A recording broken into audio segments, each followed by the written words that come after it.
여러분, 혹시 자녀분들한테 돈 보내실 때 그냥 송금하고 계시나요?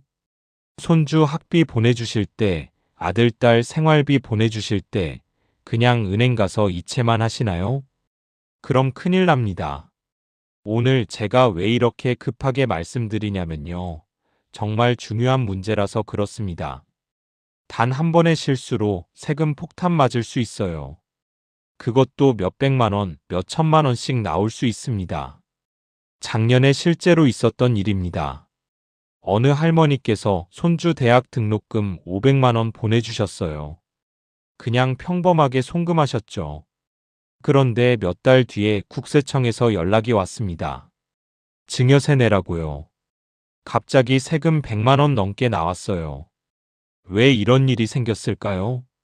바로 송금할 때 딱 3글자를 안 적어서 그렇습니다. 이 3글자만 적었어도 세금 한 푼도 안 냈을 일이에요. 오늘 제가 그 3글자가 뭔지, 어떻게 쓰는 건지 처음부터 끝까지 다 알려드리겠습니다. 국세청에서 공식적으로 인정하는 안전한 방법입니다. 어렵지 않아요.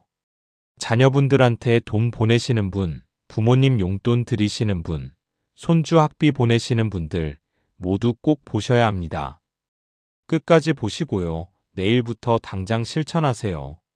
세금 폭탄 맞기 전에 지금 바로 시작하겠습니다. 자, 그럼 왜 이런 세금 문제가 생기는지 설명해 드릴게요. 많은 분들이 착각하시는 게 있어요. 우리 자식한테 돈 보내는데 무슨 세금이야? 이렇게 생각하시죠. 틀린 말은 아닙니다. 가족한테 돈 보내는 건 당연한 일이에요. 그런데 국세청 입장에서는 다르게 봅니다. 돈이 큰 금액으로 오고 가면요. 이게 증여인지 빌려준 건지 생활비인지 구분을 해야 해요. 그래서 송금할 때 용도를 명확하게 적어야 하는 겁니다. 예를 들어 볼게요. 아버지가 아들한테 1,000만 원 보냈어요. 그런데 용도에 아무것도 안 적고 그냥 송금이라고만 했어요. 그럼 국세청에서 이걸 보고 뭐라고 생각할까요? 아, 이건 증여네 이렇게 판단합니다. 증여면 세금을 내야 해요. 10년간 5천만 원까지는 면제지만 그 외에는 다 세금 대상입니다. 또 다른 경우도 있어요. 어머니가 딸한테 매달 50만 원씩 보내주세요. 생활비로요. 그런데 이것도 용도 안 적고 보내면 나중에 문제될 수 있어요. 1년이면 600만 원, 2년이면 1,200만 원입니다. 쌓이다 보면 금액이 커지죠. 그럼 국세청에서 이거 증여 아닙니까? 이렇게 물어볼 수 있어요. 그때 가서 아니에요, 생활비예요 라고 증명하기가 어려워집니다. 그래서 처음부터 제대로 기록해야 하는 겁니다. 증빙 서류도 없고 용도도 안 적혀 있으면 세무조사 들어왔을 때 설명하기가 정말 힘들어요. 그럼 어떻게 해야 할까요? 지금부터 그 방법을 알려드리겠습니다. 자, 이제 가장 중요한 부분입니다. 그 3글자가 뭔지 알려드릴게요. 바로 생활비 이 3글자입니다. 송금할 때 용도란에 꼭 생활비라고 적으세요. 왜 생활비냐고요? 국세청에서 인정하는 가장 명확한 용도이기 때문입니다. 부모가 자녀한테 생활비 보내주는 건 증여가 아닙니다. 부양 의무예요. 세금 안 냅니다. 자녀가 부모님한테 생활비 드리는 것도 마찬가지입니다. 효도하는 건데 무슨 세금이겠어요. 그래서 송금할 때 이렇게 적으시면 됩니다. 은행 가서 송금하실 때 용도란에 생활비라고 쓰세요. 인터넷 뱅킹이나 모바일로 보내실 때도 마찬가지입니다. 메모란에 생활비라고 적으세요. 딱 3글자만 적으면 됩니다. 그럼 끝이에요. 그럼 이런 질문 하실 수 있어요. 손주 학비는요? 병원비는요? 좋은 질문입니다.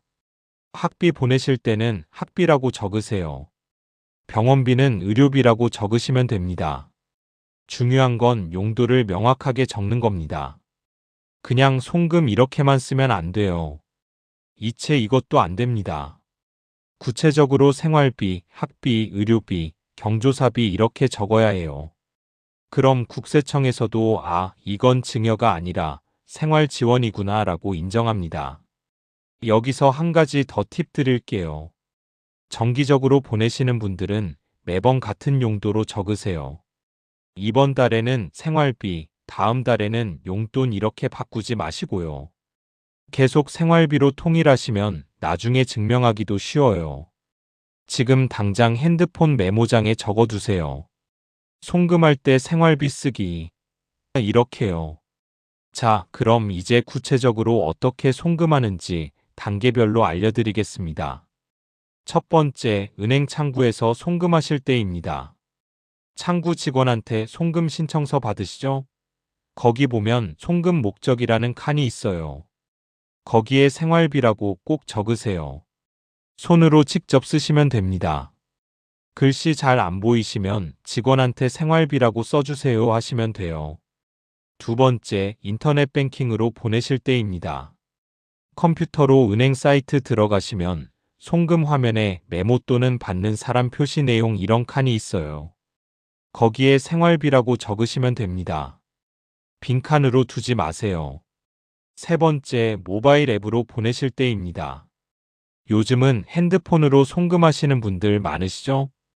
카카오뱅크, 토스, 네이버 같은 앱 쓰실 때도 마찬가지입니다. 송금 화면에 보면 메시지 남기기 또는 메모 이런 버튼 있어요. 거기 눌러서 생활비 적으세요. 네 번째, 금액 한도 확인하세요. 1년에 보내는 총액이 얼마인지 대충 계산해 보세요. 부모가 성인 자녀한테 보내는 건 10년간 5천만 원까지 증여세 없습니다. 손주한테 보내는 건 10년간 5천만 원까지 괜찮아요. 미성년자 손주는 10년간 2천만 원까지입니다. 이 금액 넘으면 세금 내야 하니까 참고하세요. 다섯 번째, 증빙 자료 꼭 챙기세요. 송금 영수증, 통장 내역 이런 거 버리지 마시고 잘 보관하세요. 나중에 국세청에서 물어보면 이걸로 증명하시면 됩니다. 사진 찍어서 핸드폰에 저장해 두셔도 좋아요. 이 5가지만 지키시면요. 세무조사 걱정 없이 안심하고 송금하실 수 있습니다. 어렵지 않죠? 그냥 용도만 제대로 적으면 끝이에요. 자, 그럼 이제 많은 분들이 실수하시는 부분들 알려드릴게요. 이거 꼭 피하셔야 합니다. 첫 번째 실수, 용도를 대충 적는 겁니다. 생활비 대신에 그냥 송금이라고만 쓰시는 분들 많아요. 이거 절대 안 됩니다. 이체, 돈, 입금 이런 식으로 쓰시면 안 돼요. 반드시 구체적으로 생활비, 학비, 의료비 이렇게 적으세요. 두 번째 실수, 한 번에 큰 돈을 보내는 겁니다. 예를 들어 1년 생활비 1,200만 원을 한 번에 보내시면 안 돼요. 이거 국세청에서 보면 증여 아닙니까? 이렇게 의심합니다. 생활비는 매달 나눠서 보내세요. 월 100만 원씩 12번 보내는 게 훨씬 안전해요. 세 번째 실수, 기록을 안 남기시는 겁니다. 송금하고 나서 영수증 버리시는 분들 많은데요. 절대 버리지 마세요. 통장 내역도 정기적으로 확인하시고 캡처해서 저장해 두세요. 나중에 세무조사 들어오면 이게 증거가 됩니다. 네 번째 실수, 현금으로 주시는 겁니다. 은행 거치지 않고 직접 현금으로 드리면 기록이 안 남아요. 이러면 나중에 생활비 줬어요 라고 증명할 방법이 없습니다. 꼭 은행 송금으로 하세요. 그래야 기록이 남아요. 다섯 번째 실수, 여러 명한테 동시에 보내는 겁니다. 아들, 딸, 손주 여러 명한테 한꺼번에 큰 돈 보내시면 문제될 수 있어요. 총액이 커지니까 국세청에서 주목합니다. 필요하면 시기를 나눠서 보내시는 게 좋아요. 마지막으로 제일 중요한 거, 용도를 매번 바꾸지 마세요. 이번엔 생활비, 다음엔 용돈, 그 다음엔 지원금 이렇게 바꾸시면 안 됩니다. 하나로 통일하세요. 생활비면 계속 생활비로 쓰세요. 이런 실수들만 피하셔도 세금 폭탄은 절대 안 맞습니다. 지금 당장 확인하세요. 혹시 이런 실수하고 계시진 않은지요? 자, 이제 어르신들 눈높이에 맞춰서 실생활 꿀팁 알려드리겠습니다. 첫 번째, 모바일 앱 간단하게 쓰는 법입니다. 토스나 카카오뱅크 앱 쓰시는 분들, 송금 버튼 누르시면 화면 아래쪽에 메모 남기기 있어요. 거기 터치하시고 생활비 입력하세요. 자판 나오면 한글로 치시면 됩니다. 글씨 크기 안 보이시면 설정해서 글자 크게 하실 수 있어요. 자녀분한테 한번 도움 받으시면 다음부터는 혼자 하실 수 있습니다. 두 번째, 은행 방문하실 때 체크리스트입니다. 신분증, 통장 보내실 분 계좌번호, 이 세 가지 꼭 챙기세요. 그리고 메모지에 송금 목적 생활비라고 미리 적어가세요. 창구 직원한테 그 메모지 보여주시면서 이렇게 써주세요 하시면 됩니다. 세 번째, 매달 송금 기록 정리하는 방법입니다. 공책 하나 준비하세요. 매달 언제, 누구한테, 얼마, 무슨 용도로 보냈는지 적으세요. 예, 2026년 1월 15일 아들 김철수 100만원 생활비. 이렇게 적어두시면 나중에 한눈에 보기 좋아요.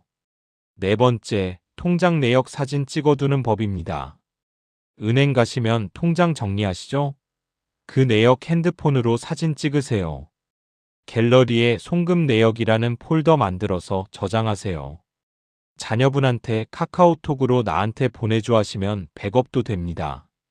다섯 번째, 정기 송금 예약하는 법입니다. 매달 같은 날 같은 금액 보내시는 분들, 은행에 가서 자동이체 신청하고 싶어요 하세요. 그럼 매달 자동으로 보내집니다. 용도란에 생활비 꼭 넣으시고요. 한 번만 설정하면 매달 신경 안 쓰셔도 돼요. 마지막으로 아이들, 손주들 생각하시면 마음만 앞서시죠. 그 마음은 충분히 이해합니다. 도와주고 싶으신 거 당연해요.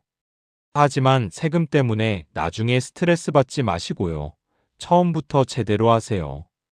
용도 3글자만 적으면 됩니다. 어렵지 않아요. 자, 오늘 영상 정리하면서 마무리하겠습니다. 가족에게 송금할 때 꼭 기억하셔야 할 것, 다시 한번 말씀드릴게요. 첫째, 용도란에 반드시 생활비 3글자 적으세요. 둘째, 한 번에 큰 돈 보내지 마시고 매달 나눠서 보내세요. 셋째, 송금 영수증, 통장 내역 꼭 보관하세요. 넷째, 현금 말고 은행 송금으로 하세요. 다섯째, 용도는 하나로 통일해서 계속 같은 말로 적으세요. 이 5가지만 지키시면요. 세금 폭탄 절대 안 맞습니다. 국세청 조사 들어와도 떳떳하게 생활비로 보냈어요. 증명하실 수 있어요. 오늘 당장 실천하세요. 지금 자녀분한테 돈 보내셔야 하시면 용도란에 생활비 꼭 적으시고요. 이미 보내신 분들은 다음부터라도 꼭 적으세요. 그리고 주변 어르신들한테도 이 영상 공유해 주세요. 카카오톡으로 보내시고 이거 꼭 보세요 하세요. 모르고 세금 폭탄 맞는 분들이 너무 많습니다. 우리끼리 서로 알려줘야 해요. 댓글로 궁금하신 거 남겨주시면 제가 하나하나 답변 드리겠습니다. 우리 경우는 이런데 어떻게 해야 하나요? 이런 질문 환영합니다. 그리고 영상이 도움되셨으면 좋아요 버튼 꾹 눌러주시고요. 구독하고 알림 설정까지 해주세요. 앞으로도 여러분 재산 지키는데 도움되는 정보 계속 알려드리겠습니다. 여러분의 소중한 재산 한 푼도 억울하게 세금으로 내지 마세요. 오늘 알려드린 방법 그대로 하시면 100% 안전합니다. 가족에게 따뜻한 마음 전하시면서도 세금 걱정 없으시길 바랍니다. 끝까지 시청해 주셔서 감사합니다. 여러분의 안전한 노후 응원합니다.